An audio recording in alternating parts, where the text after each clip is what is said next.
देशातील अनेक भागात पावसाचा जोर वाढला असतानाही धारणी तालुक्यातील नद्यांना अजूनही पावसाच्या पाण्याचा स्पर्श झालेला नाही. गडगा नदी, सिपना नदी आणि तापी नदी या तिन्ही नद्यात अजून पूर आलेला नाही.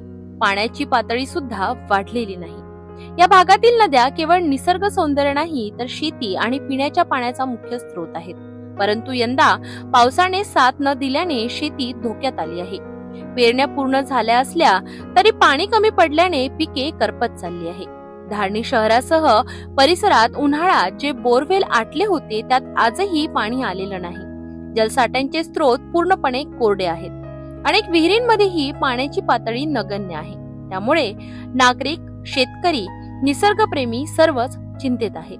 काहींना हवामान विभागावर नाराजी व्यक्त केली असून अचूक अंदाजाचा अभाव असल्याने शेती नियोजन कोलमडल्याची भावना आहे.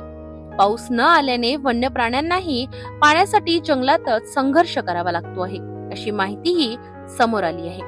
हा नुसताच निसर्ग चक्राचा प्रश्न नाही तर शाश्वत पाणी व्यवस्थापनाचे धोरण कमी पडल्याचा गंभीर इशारा आहे.